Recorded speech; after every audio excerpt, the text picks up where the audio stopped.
Hi everybody, Ralph Shaheen back with you from here in Hammertown. And Speed Sport is live from the 2023 Progressive King of the Hammers, powered by Optima Batteries. Joined now by Pam Hall.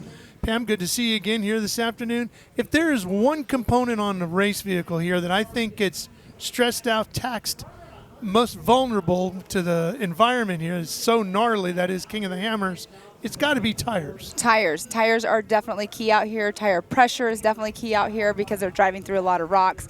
But definitely the tires, they want tires to be kind of sticky to get them up those rocks. So it's all about the brand. Yeah, and vulnerability and survivability is key, as our Dave Arnold found out as he visited the Nitto Garage. Hey guys, Dave Arnold out here at the 2023 King of the Hammers. Well, we're here for Speed Sport and American Outdoor Events. Well, we just watched the Nitto King of the Hammers qualifying. Well, I had to come over to the Nitto pits and find out about what's going on with these tires, how these guys get over the rocks. We got Chris Corbett. Chris, I've seen these awesome tires out here, seen these guys go up these rock faces, crawling over them. I mean, are these the average tires? I mean, how are these things getting over them? Look, amongst all the classes, we've got probably two different tires. We have one tire that's a 40-inch tall, 17-inch rim. We deem that our K spec for King of the Hammer spec. It's a race tire.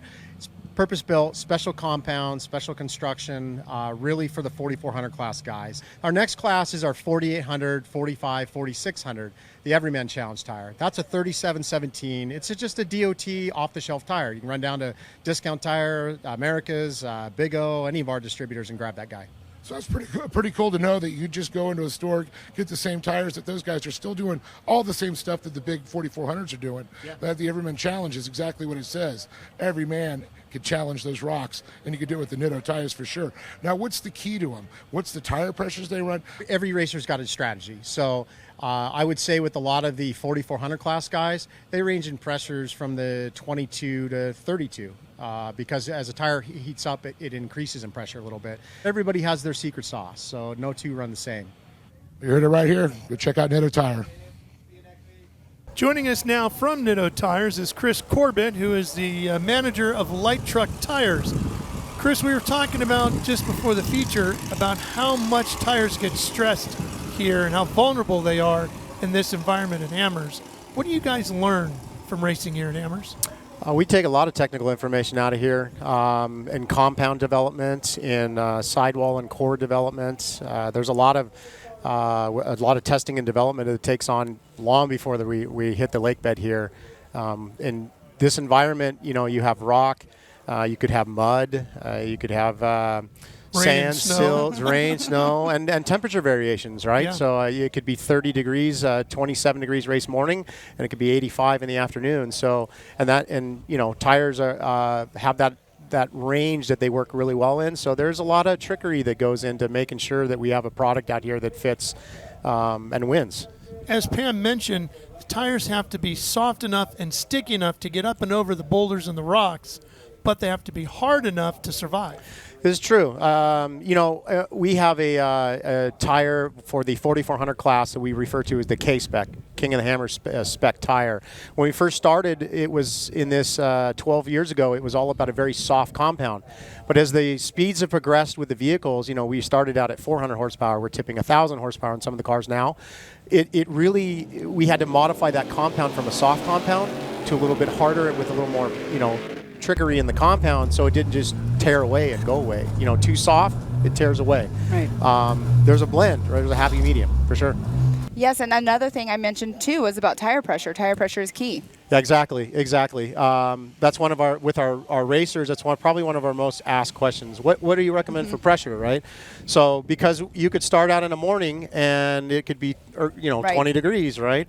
And as the day progresses, you could gain 8, 9, 10 pounds in some cases. So we have that recommended pressure, and we always check at the end. We do a lot before we come to the lake bed, but the proof's in the pudding. We've had some pretty good success over the years. So with that tire pressure, do most of your racers on your tires run around the same tire pressure that you're aware of? Most run the same. Tire pressure, you would think with the rock crawling, rock crawlers like low pressure, right? But due to speeds and I always say higher pressure, and let the compound work, right? The compound is specific to the environment.